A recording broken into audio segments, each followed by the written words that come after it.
प्रिय विद्यार्थियों, आपका हिंदी क्लास में स्वागत है। आज हम सभी हरिशंकर परसाई जी की ये व्यंग्य रचना प्रेमचंद के फटे जूते का अध्ययन करेंगे। उसके पूर्व थोड़ी सी चर्चा हम कर लें। हरिशंकर परसाई जी की उन्हीं की रचना का अध्ययन करना है। इनका जन्म 1922 में मध्य प्रदेश के होशंगाबाद जिले के जमानी गांव में हुआ था।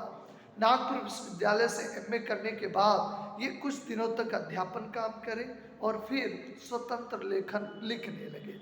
चूंकि प्रेमचंद हिंदी साहित्य के एक बहुत बड़े नाम हैं, कहानी की अगर कहीं भी बात करें, इन्हें कहानी सम्राट, कथा सम्राट इन्हें कहा गया है। कहानियों की जो प्रस्तुति है वो प्रेमचंद की सबसे अलग है, क्योंकि उनका गोदान, गबन, दो बैलों की कथा, सारी कहानियां आपके बिल्कुल मध्यवर्गीय परिवार को है और दिल को छू जाने वाली है। संघर्षों को, युवाओं को आगे बढ़ने की प्रेरणा देती है। लेकिन हरिशंकर प्रसाद ने इनकी एक टिप्पणी की, एक आलोचना की। देखिए, आलोचना बहुत जरूरी है अगर जीवन में हम आगे बढ़ना चाहते हैं। क्या कमियां हैं, क्या अच्छाइयां हैं, जब तक आलोचना नहीं होती है तब तक हम जान नहीं पाते हैं। रहीमदास ने भी कहा था, निंदक नियरे राखिए आंगन कुटी छवाए, बिन पानी बिन साबुन निर्मल करे सुभाए। आपको पानी और साबुन की जरूरत नहीं है, आप निर्मल हो जाएंगे। बस आलोचना होना चाहिए, क्रिटिसिज्म बहुत जरूरी है। यह नहीं केवल निंदा और आलोचना में अंतर होता है। निंदा मतलब शिकायत केवल, आलोचना में दोनों पक्षों का जो है चीजों को रखा जाता है। तो हरिशंकर परसाई ने यहाँ पे बताने का प्रयास किया है एक कमेंट के माध्यम से, टिप्पणी के माध्यम से, कि व्यक्ति के जूते तो बहुत ख्याल रखता है, लेकिन किन बातों का ख्याल नहीं कर पाता है। वास्तव में क्या चीज़ बचाने की ज़रूरत है, क्या चीज़ें बदल रही हैं, उसे संभालने की ज़रूरत है। इस पंक्तियों, इन रचनाओं में हम सभी अध्ययन करेंगे। वास्तव में एक विचारक ने कहा है कि व्यक्ति के आर्थिक स्थिति की पहचान उसके जूतों से होती है, क्योंकि कपड़ों के बाद प्राथमिकता जूतों को दी जाती है। तो एक पाश्चात्य विचारक ने बिल्कुल 100% सच बात कही है कि व्यक्ति के आर्थिक स्थिति की पहचान उसके जूतों से होती है। जूतों को देखकर शायद आर्थिक स्थिति का अंदाजा लगाया जा सकता है। सही है, 100% सच है। आइए इस चैप्टर में हम देखेंगे कि वास्तव में बातें कहाँ तक सच है, कहाँ तक इसकी सार्थकता है। इस चैप्टर के अध्ययन में हम देखेंगे। आइए एक एक पंक्ति होकर, एनसीईआरटी बुक है, आप एनसीईआरटी बुक के जो पेज नंबर 61 से हम लोग इसका अध्ययन प्रारंभ करेंगे। पंक्तिबद्ध होकर एक एक पंक्तियों का अध्ययन करेंगे, तो आप सभी इसको देख सकते हैं। प्रेमचंद का एक चित्र मेरे सामने है। हरिशंकर परसाई कहते हैं कि प्रेमचंद का पे एक दुर्लभ चित्र है, उनके सामने है। पत्नी के साथ उसमें फोटो खिंचा रहे हैं। सिर पे किसी मोटे कपड़े की टोपी है, कुर्ता है, धोती पहने हैं। धोती पहने भारतीय वेशभूषा में है। धोती भारतीय वेशभूषा, भारतीय पहचान, भारतीय संस्कृति का आवरण है। ये अलग की बात है कि आज धोती पहनने वालों की संख्या कम हो गई है, थोड़ा उपयुक्त भी नहीं है आज के परिवेश के हिसाब से उसको संभालना, चलना। लेकिन भारतीयता, आज भी कोई भी मांगलिक, कोई भी शुभ काम करते हैं तो आज भी भारतीय परिधान में अनिवार्यतः किया जाता है कि उसमें इसको आपको पहनना है। तो भारतीय परिवेश में है, कनपटी चिपकी है, गालों की हड्डियां उभर आई। प्रेमचंद काफी दुबले और बीमारियों से ग्रस्त थे, इसलिए बहुत ज़्यादा दिनों तक जीवित नहीं रहे।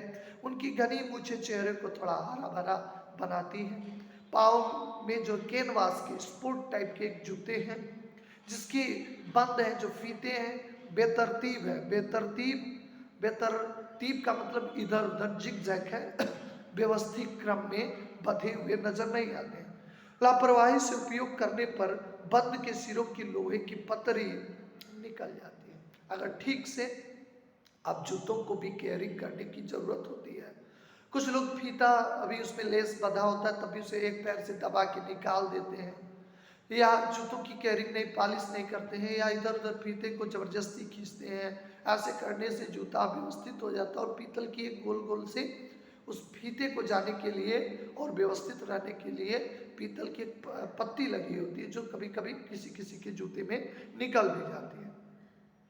तब उससे निकल जाने से क्या होता है कि जब भी आप नेक्स्ट टाइम जब फीते डालते हैं तो चूंकि वो स्पोर्ट शू रहता है तो उसका आकार छोटा हो जाता है, इसलिए फीते ठीक ढंग से परेशानी होती है।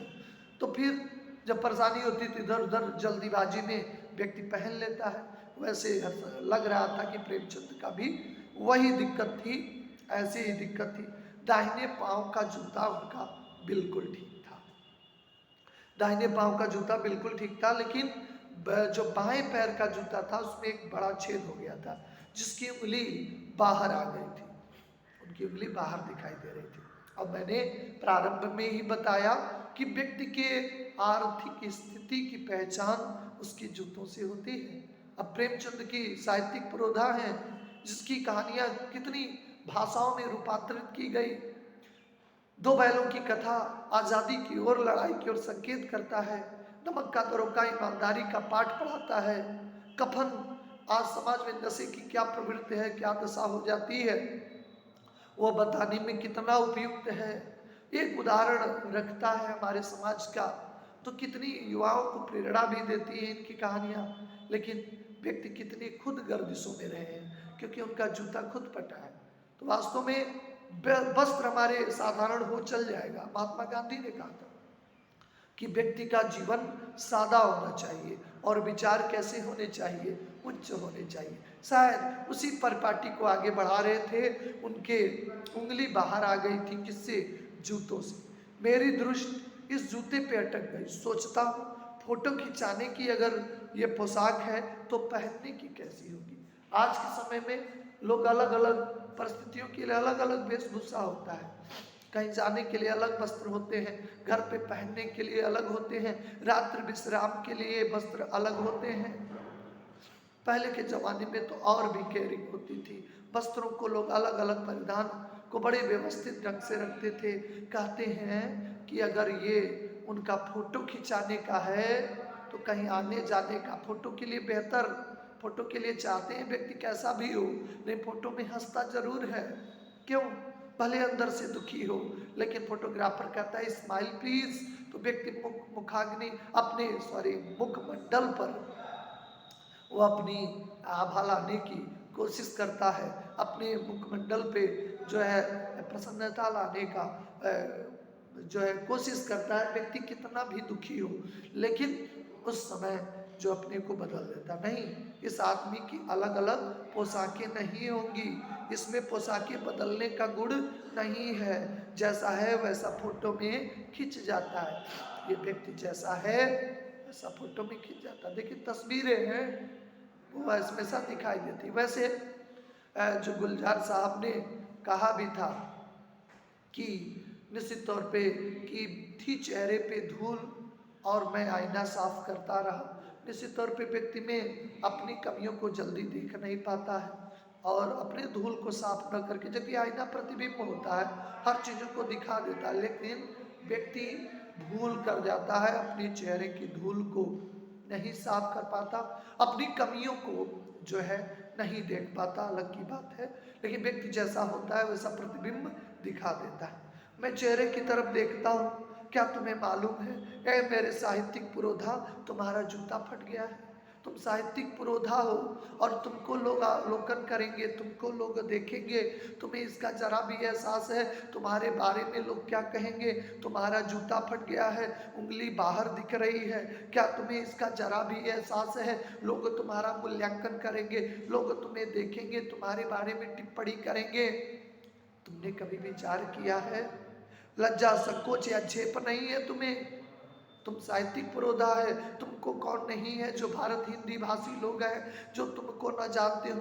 तुम्हारी कहानियां पढ़ पढ़ के, ईदगाह की कहानियां जो बचपन में पढ़ते हैं, हामिद जिसमें चिमटे अपनी दादी माँ के लिए लाता है, वो कहानियां, ईदगाह की कहानियां जो पढ़ पढ़ के लोग आगे बढ़े हैं, जो पाठ्यक्रम में शामिल रहा है, तुम्हें इसका अंदाजा नहीं है?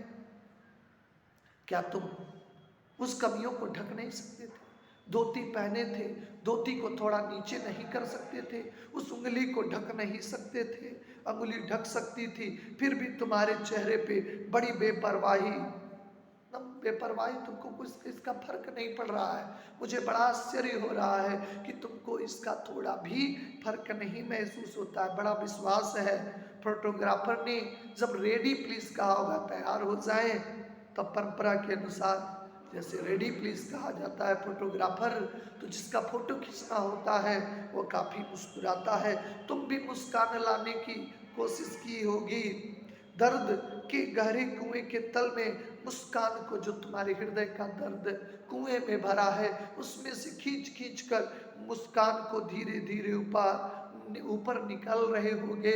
फोटोग्राफर जैसे ही वो बटन दबाता होगा, क्लिक की आवाज आया होगा, फोटोग्राफर ने तुमको थैंक यू कहा होगा। विचित्र है ये तुम्हारी अधूरी मुस्कान। मुझे लगता है इस मुस्कान में एक उपहास, एक व्यंग, एक टिप्पणी छिपी है। तुम ऐसे नहीं हंस रहे हो, तुम जरूर समाज के उस चीजों पे तुम जरूर व्यंग कर रहे हो। मुझे तुम्हारी इस मुस्कान में कुछ संदेह प्रतीत होता है। मुझे तुम्हारे इस मुस्कान का कोई अर्थ महसूस होता है। ये तुम्हारी मुस्कान साधारण नहीं है। देखिए, मुस्कुराने ईश्वर का सबसे अनुपम उपहार है मुस्कुराना। लेकिन व्यक्ति अपने जीवन में मुस्कुराता है, कभी कभी समाज को दिखाने के लिए मुस्कुरा देता है, अंदर से बहुत व्यथित होता है, लेकिन समाज को दिखाने के लिए व्यक्ति मुस्कुरा देता है। ये आदमी कैसा है? हरशंकर परसाई जी विचार कर रहे हैं, ये आदमी कैसा है जो खुद तो फटे जूते में फोटो खिंचा रहा है और हंस भी रहा है। इसको थोड़ी भी लज्जा नहीं हो रही, थोड़ी भी झेप नहीं हो रही है। ये प्रेमचंद कैसा आदमी है, इसे अपने जूता पहनकर, फटे हुए जूता पहनकर इसे थोड़ी भी लज्जा सरोकार नहीं है। फोटो ही खिंचाना था तो किसी जूता ठीक पहन लेते, एक जूता खरीद लेते। फोटो रखा गया है, या न खिंचाते, इनकार कर देते, क्योंकि कमियां तुम्हारी बच जाती। फोटो न खिंचाने से क्या बिगड़ जाता? एक फोटो नहीं खिंचाते तो क्या बिगड़ जाता? लगता है तुम बेबस थे, क्योंकि तुम पत्नी का आग्रह हो, और 2-3 जिद होती है इस समाज में। तमाम 3 जिद के आगे सभी जिद छोटी पड़ जाती है। बालहट, हट मतलब जिद, बालहट, राजहट और स्त्री हट, ये 3 हट सबसे। बालक अगर हट पे आ जाए, जिद करे, व्यक्ति व्यथित हो जाता। मेले में गया, किसी टॉय पे उंगली रख दिया और नहीं दिया तो लोट लोट कर रोने लगा। अब उसे लोग कहेंगे बड़ा कंजूस पिता है, इसलिए उससे बचने के लिए लोग परचेजिंग कर लेते हैं, खरीदारी कर ही लेते हैं। राजहट, राजा का हट हो गया कि सड़क बननी है, 4 लेन बननी है, रेलवे बनना है, किसी का खेत है, किसी की मकान है, वो बचा मिलेगा लेकिन तोड़ा जाएगा। आप उसे रोक नहीं पाएंगे नियमों का कितना हवाल। आज से नहीं, सदियों से राजा का हट सरोपरि। और पत्नी भी जब हट पे आ जाती है तो वो काम हो ही जाता है, भाई भाई के बीच में दरार पड़ ही जाता है। तो शायद तुम पत्नी हट से पीड़ित थे, इसलिए तुम पत्नी का आग्रह रहा हो। व्यक्ति अपनी पत्नी का आग्रह पत्नी का आग्रह जो है हटा नहीं पाता। शायद तुम भी अपनी पत्नी का आग्रह को अस्वीकार न कर पाए हो। चलो, मैं मानता हूँ कि तुमने अपनी पत्नी के आग्रह के लिए फोटो खींचकर अच्छा चल भाई कहकर बैठ गए होगे, मगर ये कितनी बड़ी ट्रेजेडी है, कितना बड़ा दुखांत है।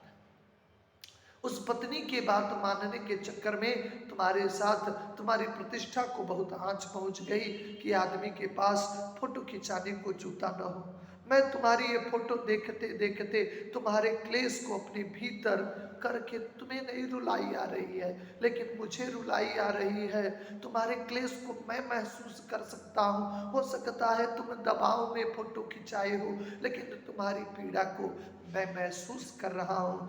मैं भीतर से रो पड़ना चाहता हूँ, मगर तुम्हारी आंखों का तीखा दर्द मुझे इस व्यंग मुझे एकदम रोक देता है।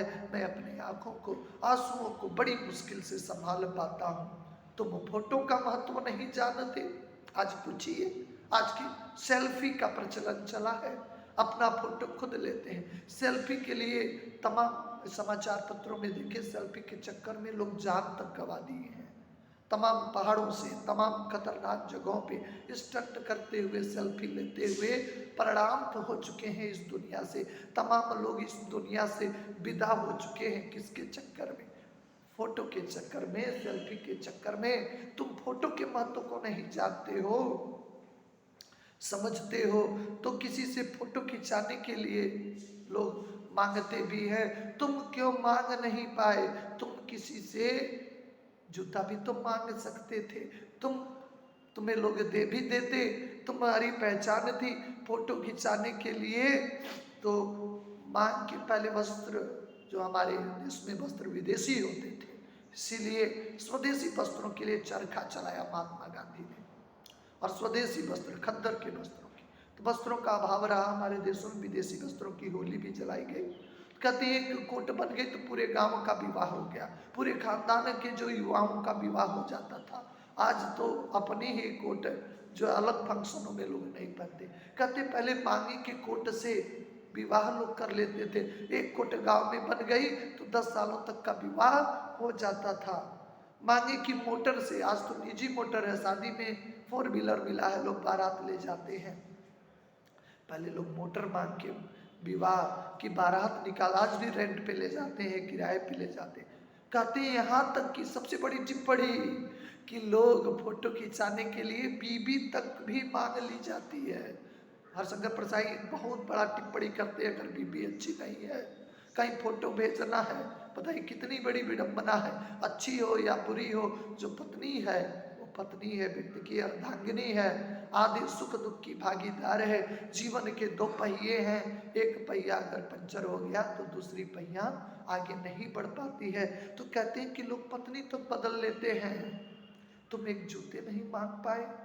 फोटो का महत्व नहीं जानते लोग, इत्र चिपड़ कर फोटो खिंचाते हैं ताकि शरीर से जो बदबू आ रही है शायद फोटो में सुगंध आ जाए। फोटो में भी अरे इत्र का क्या फोटो से लेना देना, लेकिन रखते रुके थोड़ा परफ्यूम लगा लें, मुझे फोटो निकलवाना है, लोग इत्र भी लगा लेते हैं, पत्नी मांग लेते हैं, कोट मांग लेते हैं। तुम एक जूता भी नहीं मांग पाए। गंदे से अंधे आदमी की फोटो में भी खुशबू आने का भ्रम है, लोग इत्र तक मांग लेते हैं। इत्र, मित्र और चरित्र तीनों को बहुत ही संभालना चाहिए। मित्र आपके कैसे हैं, आपके चरित्र को बता देता है। इत्र लगाते हैं, वो भी आपके जो व्यवहार को बताता है। आप चरित्र कैसा करते हैं, आपका समाज में मूल्यांकन होता है। इसलिए काफी व्यवस्थित हम सभी को रहना चाहिए। तो आज प्रथम भाग में यहीं पे विराम करना होगा और आगे की गतिविधियां, आगे बहुत सारी बातें जो समाज से जुड़ी हैं, जूतों के माध्यम से, जो प्रेमचंद के जूतों के माध्यम से। अभी तो फिलहाल वो प्रेमचंद को ही कोस रहे हैं कि तुम चाहे तो जूता क्यों नहीं बदल पाए, लेकिन आगे जो भाग द्वितीय में हम देखेंगे कि किस तरह उनको समाज से भी इस व्यंग को जोड़ते हैं। तो यहीं तक, आगे नेक्स्ट वीडियो में हम आगे चर्चा करेंगे। धन्यवाद।